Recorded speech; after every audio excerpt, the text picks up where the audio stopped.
Hi everyone, so we are here to go over how to multiply decimals by a one-digit factor, and we're going to go over a variety of strategies for that. This is covered in grade 5, Eureka, module 1, lesson 11. All right, so we're going to look at two problems today. The first one is 4 times 423 thousandths.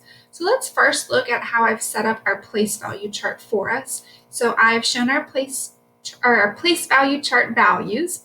And what I've done is I've done 4 groups of 423 thousandths. So here's one group of 423 thousandths. We can notice that there's 4 tenths, 2 hundredths, and 3 thousandths to compose that 423 thousandths. There's a second copy, a third copy, a fourth copy. For our area model, we set it up just like we would with our integers. Again, breaking up that larger factor of 423 thousandths into its expanded form of 4 tenths, 2 hundredths, and 3 thousandths. All right, so let's go ahead and walk through both of these. Let's first start over here. For this one, I would have 4 times 4 tenths. Well, that would give me 16 tenths. I'm going to go ahead and type this so that way it's easier for us. So I have 16 tenths. All right. If I have, and I can see that here too, I have 4 tenths, 8 tenths, 12 tenths, 16 tenths. All right, now if I have 4 times 2 hundredths, I would have 8 hundredths because 2 times 4 is 8, and I'm working with my hundredths. All right, keeping on going. Now I have 4 times 3 thousandths, and I'm realizing that I accidentally typed 3 thousandths wrong. It should look like this, so that way we have our thousandths place. 4 times 3 is 12, and I'm working with the unit of, my units would be 1 times thousandths, which would give me 12 thousandths. All right, so now that we've written it in unit form here, and we can see it over here, let's go ahead and start talking about what these values mean. If I have 12 thousandths,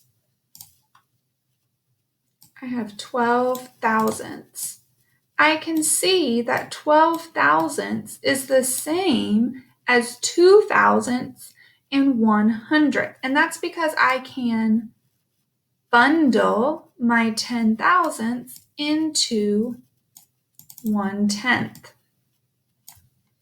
If I have 8 hundredths, well, I know that that's just 8 hundredths. I don't have over 10, so I'm not going to bundle.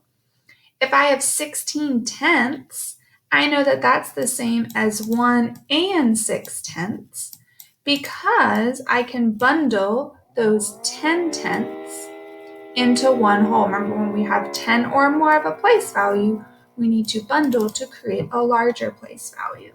All right, so then when I add all of these together, so I have 2 plus nothing, which would give me that 2. 1 plus 8, which would give me that 9. 6 plus nothing, which would give me that 6. And then I have 1, 1. So my final product would be 1 and 692 thousandths. Let's look at one more, and this time we're just going to use our area model and then connect it to our standard algorithm. So the next one that we're going to look at is 8 times 234 hundredths. I'm going to go ahead and switch my factors. I know that I can use the commutative property of multiplication to do so because I personally like to have my factor with the greatest number of digits on the top, not the greatest value, the greatest number of digits. Let's go ahead and set up our area model as well. So I have 8 as a factor, and then I'm going to split that 234 hundredths up into 4 hundredths, 3 tenths, and 2 wholes. Let's go ahead and multiply and talk through the connections with this.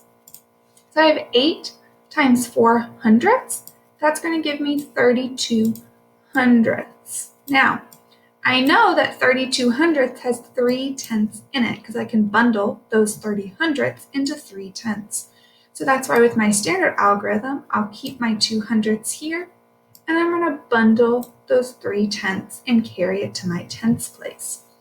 8 times 3 tenths would give me 24 tenths, which is the same as 2 and 4 tenths, because I can bundle that 20 tenths into 2 wholes. I'm going to go ahead and write my partial products over here as well, because when I write it over here, making sure to line up my place values, I'm going to go ahead and put in a 0 there so that way I remember that there's 0 hundredths.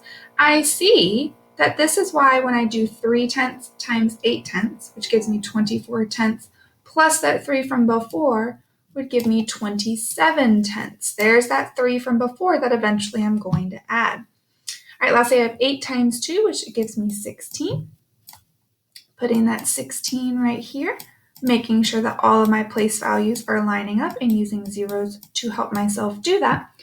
And again, we see 2 times 8 is 16, plus those 2 from before. 2, 7, 8, and 1. I'm bringing down that decimal to make sure that I keep my place values correct when I add them. And here I see 2 places behind the decimal. So I want to make sure that that is there. All right, friends, I hope that this was a good, quick little review of what we go over in class in terms of multiplying decimals. As always, please let me know if there's anything I can help you with. Thanks so much.